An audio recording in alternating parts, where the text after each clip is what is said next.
This inter-province, sila po ang ating third runner-up dito po sa ating inter-province basketball tournament.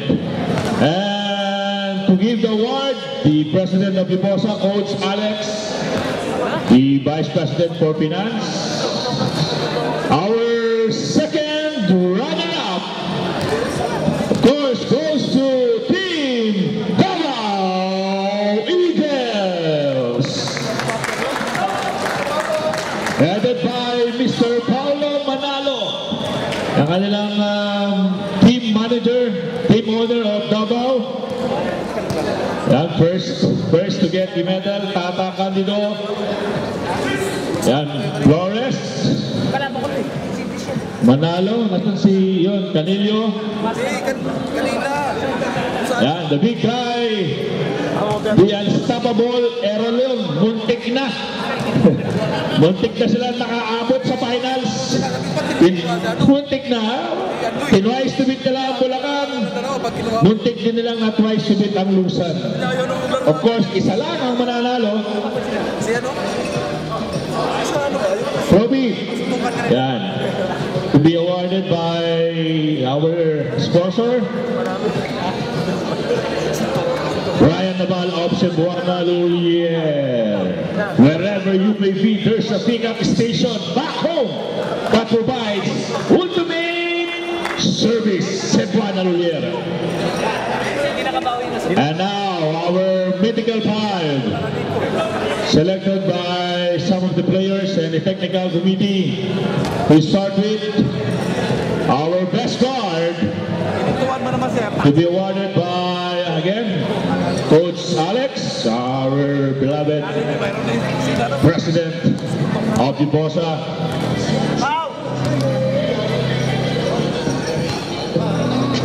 Our best guard goes to, from PGW, Alpi Villarisa.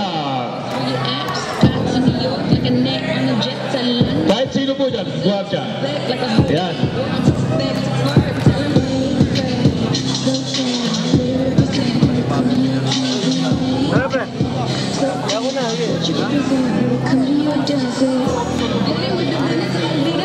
Next, our shooting guard from Macquarie, Khalifa Salem.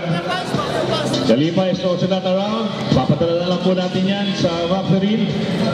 Our best forward from Lusan, Roy Lura.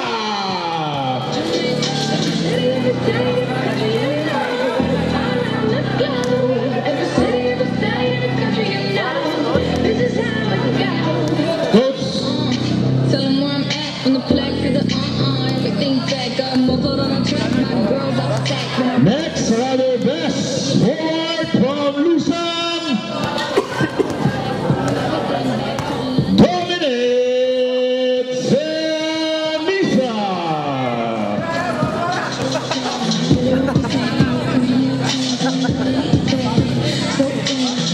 Harimon, ay mabigyo ka sir, kompleto na. And our best center goes to, from Team Davao, Jojo Erolon.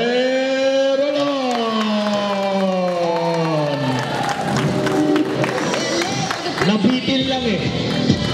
Almost. Ayan, si Mr. Lura, dyan na pala. Mr. Lura, sir. Ito, kapit.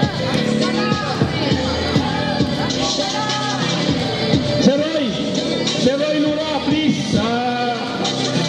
Sir, pakitala niyo po yung, Sir Roy, pakitala yung medal, tsaka yung, dito ka.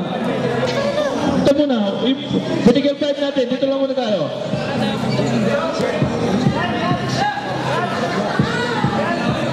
Dominic, si Misa. And si, yun, dahil kasapalos lang Sir Roy. And our best coach,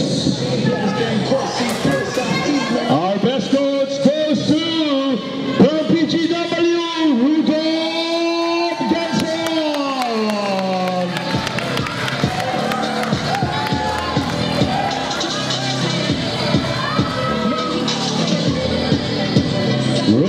Quezon on road to the finals. Congrats to the coach of PJW. Isa pa coach, champion na. Okay, picture mo na. Habang nagpipicture sila, we're going to announce now our conference MVP. Dala mo na tayo. I-announce na po natin yung aming conference MVP. May text vote siya na 1,461,500,000. May kalahati pa. May bumoto kalahati. And our siya po ang napili ng ating technical committee, the staff sa kanyang ipinakitang tapang sa loob ng court, unstoppable, napitin lang eh. Of course, our MVP, our conference MVP goes to Jojo Heralon of Davao! Deserving, muntik na, carrying Davao to the semis, almost to the finals, but not quite. Congrats.